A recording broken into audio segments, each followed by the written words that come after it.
요한계시록 11장 두 증인의 이야기입니다. 먼저 주애를 합니다.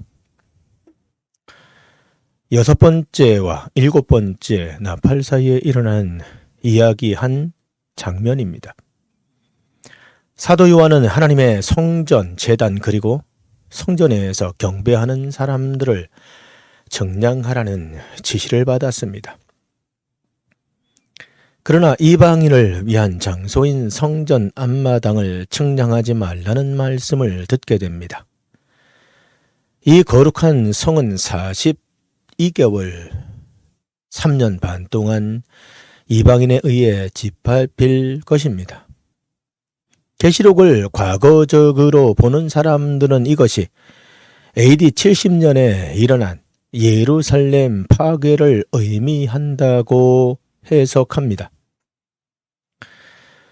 계시록을 이상적으로 해석하는 사람들은 그것을 실제 성전이 아니라 영적 이스라엘인들의 교회로 해석하기도 합니다.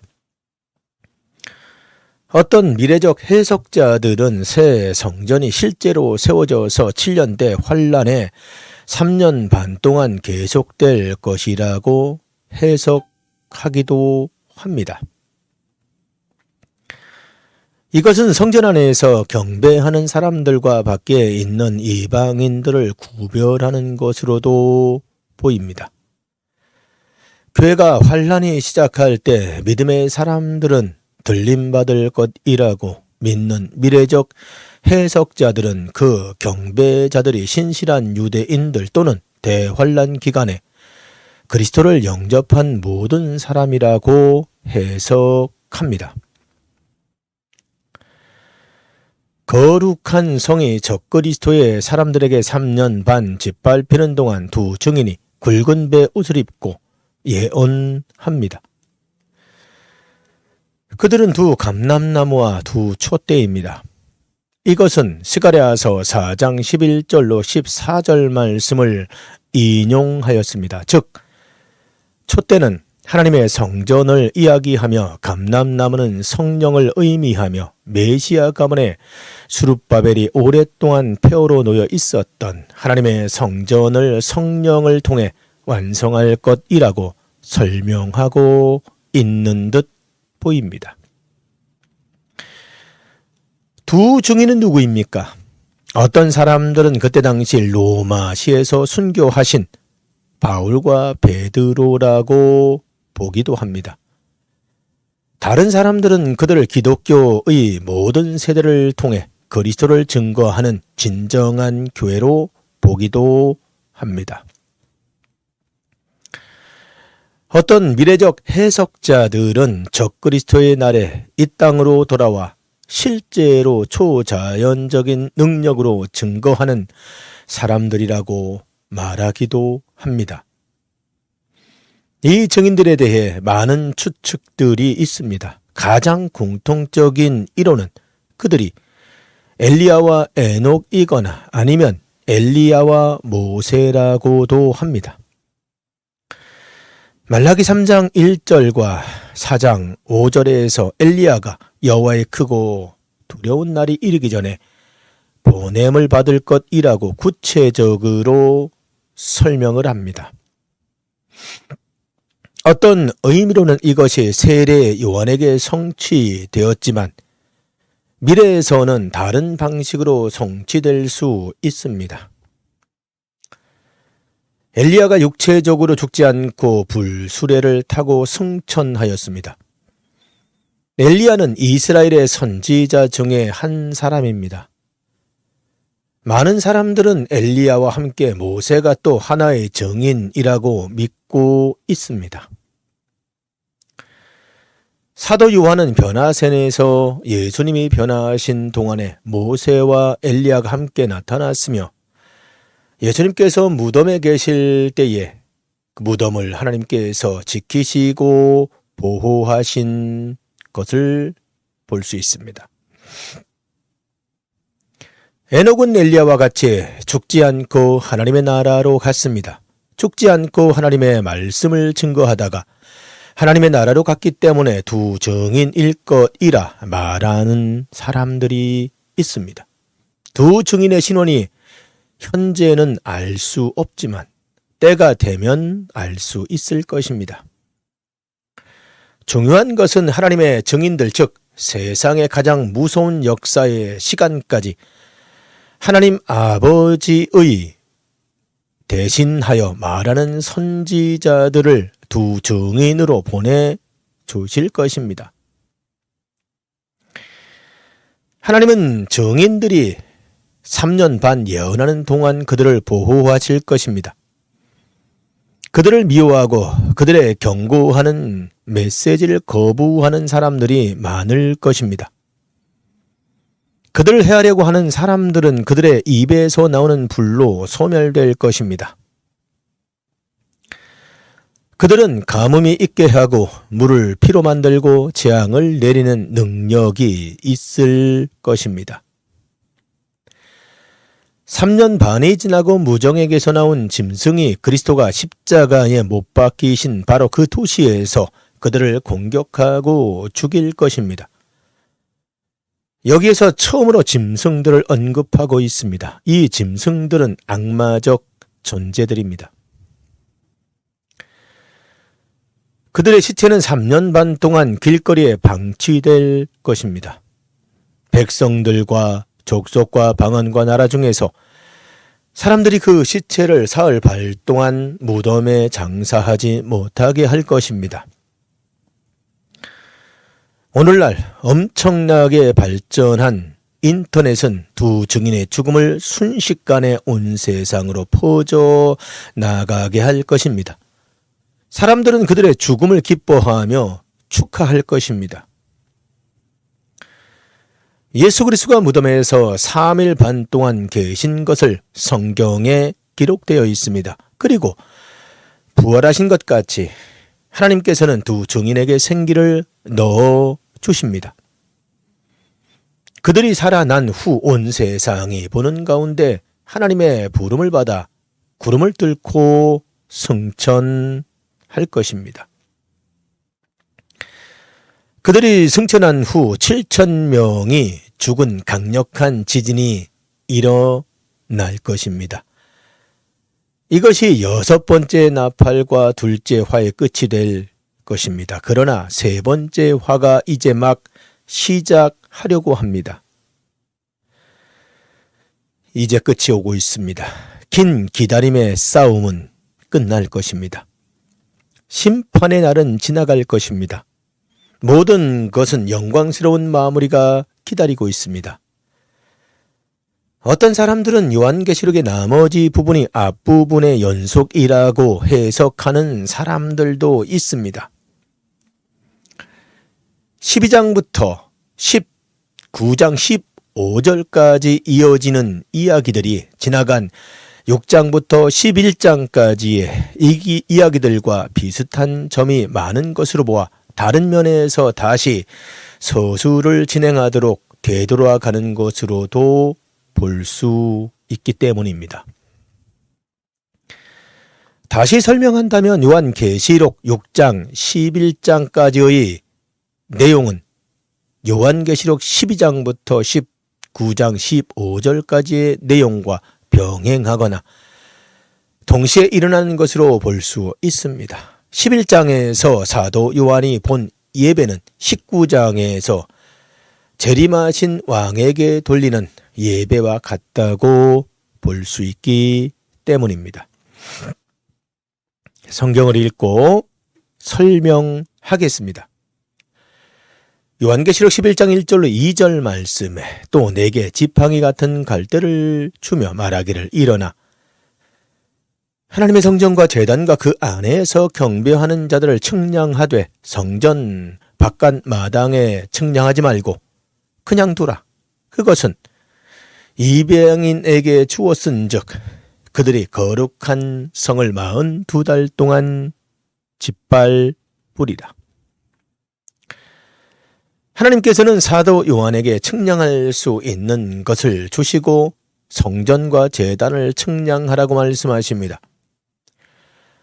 성전을 하나님께서 계신 곳입니다. 그리고 제단은 하나님께 아름다운 예물을 드리는 곳입니다. 그곳에서 하나님께 경배하는 사람들이 있습니다. 하나님과 함께 있다는 것은 죄, 사함받고 믿음으로 인정받음으로 구원해 하나님을 찬양하는 사람들의 모습입니다. 그리고 성전 밖에 있는 사람들은 그냥 두어 하나님의 거룩한 성을 파괴하도록 그냥 두라고 하십니다. 42개월이라는 것은 3년 반의 긴 기간 동안 이들은 성전을 파괴하는 일을 할 것입니다.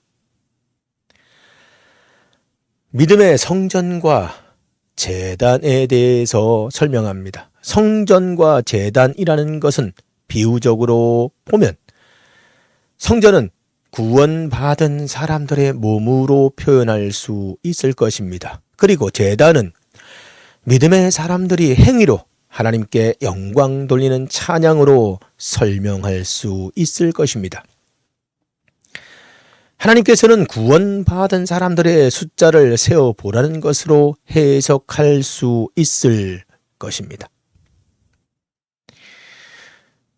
불순종한 자들의 성전과 제단은 이들의 성전은 하나님의 성전인 몸을 자기들 마음대로 우상에게 내어주고 음란으로 파괴하는 것으로 설명할 수 있을 것입니다. 그리고 제단은 이들에게는 하나님께 향기로운 제물을 올리지 않고 오히려 하나님을 조롱하고 저주를 쌓는 것으로 해석할 수 있을 것입니다.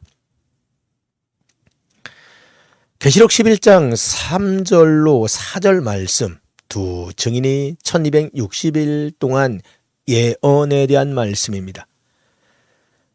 내가 나의 두 증인과 권세를 주리니 그들이 굵은 베옷을 입고 1261을 예언하리라. 그들은 이 땅의 주 앞에 서 있는 감람나무와 두 촛대다 라고 말씀하십니다. 하나님께서는 마지막 시대에 두 증인에게 권세를 주고 백성들에게 예언할 것이다 라고 말씀하십니다. 두 증인들이 하나님의 말씀을 전할 때는 성도들이 의심 없이 믿음으로 받아들여야 합니다. 그리고 두 증인은 1260일 동안 예언을 하는데 성경에서 1260일은 이렇게 말씀하고 있습니다. 계시록 12장 6절 말씀에 그 여자가 광야로 도망하며 거기서 1260일 동안 그를 양육하기 위하여 하나님께서 예비하신 곳이 있을 것이다 라고 말씀하십니다. 신구약 역사 속에서 하나님께서는 두 증인 같은 선지자들을 보내 예언케 하였습니다. 그리고 마지막 날에 이런 선지자 같은 두 증인을 보내주실 것입니다. 너무 무리하게 해석하는 것은 하나님께 옳지 않다고 말씀하실 것입니다. 계시록 11장 5절 6절 말씀에 만일 누구든지 그들을 해하고자 하면 그들의 입에서 불이 나와서 그들을 원수를 삼켜 버릴 것이요 누구든지 그들을 해하고자 하면 반드시 그와 같이 죽임을 당하리라. 그들이 권능을 가지고 하늘을 닫아 그 예언을 하는 날 동안 비가 오지 못하게 하고 또 권능을 가지고 물을 피로 변하게 하고 아무 때든지 원하는 대로 여러 가지 재앙으로 땅을 치리로다. 두 증인이 사역을 시작하며 사역하는 기간 동안 그 누구도 두 증인을 해할 수 없고 해하려 하다가는 두 증인의 입에서 나오는 불로 그들을 삼킬 것이다 라고 말씀하십니다.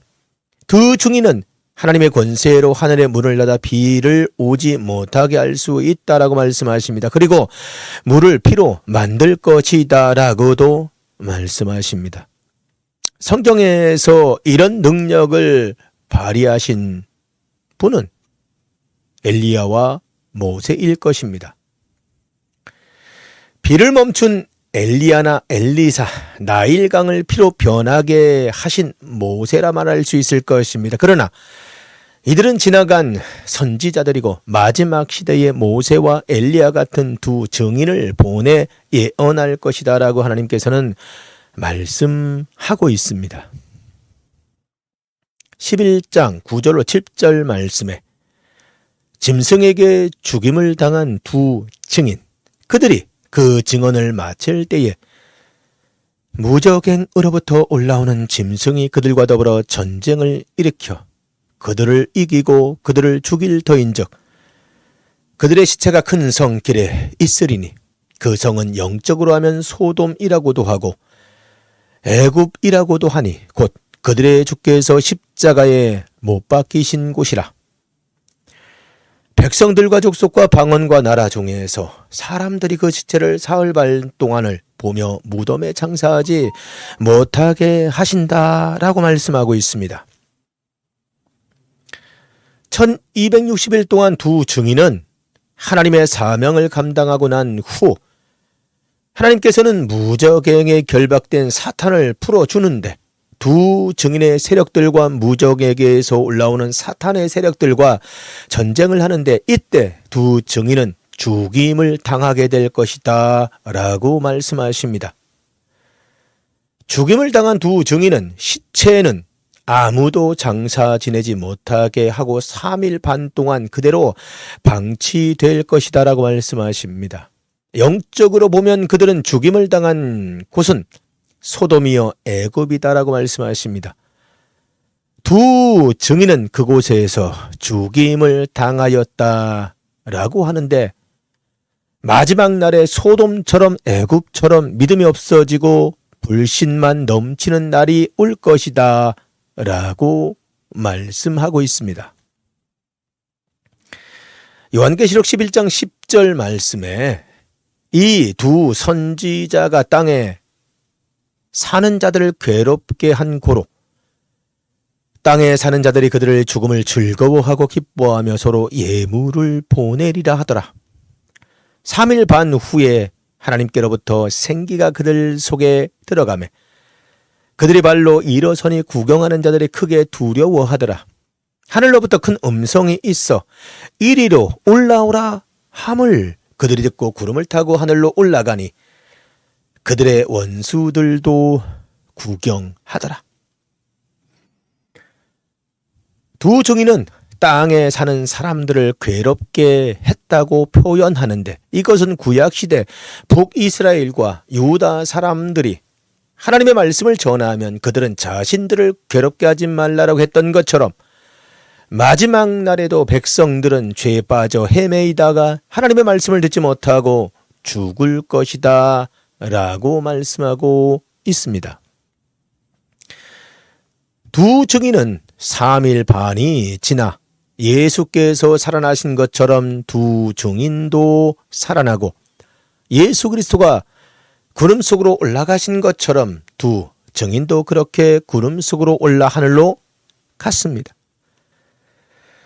예수께서 승천하실 때에 500여 명의 믿음의 사람들이 보았지만 두 증인은 살아나고 부활하여 승천하는 모든 장면을 불신자들까지도 보고 놀랬다라고 말씀을 하고 있습니다. 계시록 11장 13절로 14절 말씀에 그때에 큰 지진이 나서 성 10분의 1이 무너지고 지진이 죽은 사람이 7천이다. 그 남은 자들이 두려워하여 영광을 하늘의 하나님께 돌리더라. 둘째 화는 지나갔으나 보라 셋째 화가 속히 이를 것이다 라고 말씀을 하고 있습니다. 설명을 하면 이 증인이 부활하여 승천할 때에 성이 10분의 1이 무너지며 사람들이 죽임을 당하였다라고 하십니다. 열왕기상 19장 18절 말씀에 그러나 내가 이스라엘 가운데에서 7,000명을 남기리니 다 바알에게 무릎 꿇지 아니하고 다 바알에게 입맞추지 아니한 자라 라고 말씀하고 있습니다. 아마 여기에서 죽은 7,000명의 사람들은 순교자들이라 생각을 해봅니다. 이들의 죽음으로 많은 사람들이 하나님께 영광을 돌리고 있기 때문입니다. 두 증인이 죽었을 때는 잘 죽었다라고 말하며 자신들을 괴롭혔다라고 말하던 사람들이었습니다. 그들이 변화된 것은 7,000명의 순교자들의 피로 돌아온 것이라 해석할 수 있습니다. 요한계시록 11장 15절 말씀에 일곱째 천사가 나팔을 불매 하늘에 큰 음성이 나서 이르되 세상 나라가 우리 주와 그의 그리스도의 나라가 되어 그가 세세토록 왕노릇 하시리라 말씀하십니다. 마태복음 24장 31절 말씀에 그가 큰 나팔 소리와 함께 천사들을 보내리니 그들이 그의 택하신 자들 하늘 이 끝에서 저 끝까지 사방에서 모으리라. 데살로니가전서 4장 16절로 17절 말씀에 주께서 호령과 천사장의 소리와 하나님의 나팔 소리로 치니 하늘로부터 강림하시리니 그리스도 안에서 죽은 자들이 먼저 일어나고 그 후에 우리 살아남은 자들도 그들과 함께 구름 속으로 끌려 올려 공중에서 주를 영접하게 하시리니 그리하여 우리가 항상 주와 함께 있으리라. 고린도전서 15장 51절로 54절 말씀에 보라 내가 그들에게 비밀을 말하노니 우리가 다 잠잘 것이 아니요 마지막 나팔의 순식간에 호련이 다 변화되리니 나팔 소리가 나매 죽은 자들이 썩지 아니할 것으로 다시 살아나고 우리도 변화되리라. 이 썩을 것이 반드시 썩지 아니할 것을 입겠고 이 죽을 것이 죽지 아니함을 입으리로다. 이 썩을 것이 썩지 아니함을 입고 그 죽을 것이 죽지 아니함을 입을 때에는 사망을 삼키고 이기리라고 기록된 말씀이 이루어지리라. 요한계시록 11장 16절로 17절 말씀 24장로들의 찬양입니다. 하나님 앞에서 자기 보좌에 앉아있던 24장로가 엎드려 얼굴을 땅에 대고 하나님께 경배하여 이르되 감사합니다. 여째게도 계셨고 지금도 계신 주 하나님 곧 전능하신 이여 친히 큰 권능을 잡으시고 왕노릇 하도다. 큰 소리로 불러 이르되 거룩하고 참되신 대주제여 땅에 거하는 자들을 심판하여 우리 피를 갚아주지 아니하시기를 어느 때까지 하시려 하나이까. 요한계시록 6장에서는 구원받은 백성들이 세상 나라들을 심판하지 아니하시는데 언제까지 기다려야 하냐고 말하고 있습니다. 11장에서는 장로들이 세상 나라에 대한 심판을 찬양하고 있습니다. 계시록 11장 18절로 19절 말씀 이방인들이 분노하며 주의 진노가 내려 죽은 자를 심판하시며 종선지자들과 성도들과 또 작은 자든지 큰 자든지 주의 이름을 경외하는 자들에게 상 주시며 또 땅을 망하게 하는 자들을 멸망시키실 때입니다 하더라.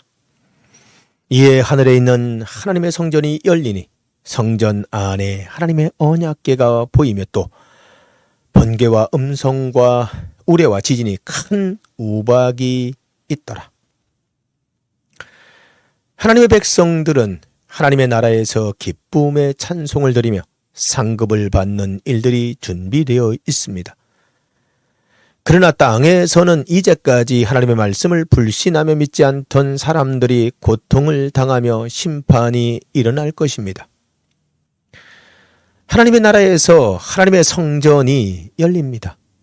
수천 년 동안 숨겨졌던 하나님의 언약궤가 성전 안에 보이며 하나님께서는 기뻐하십니다.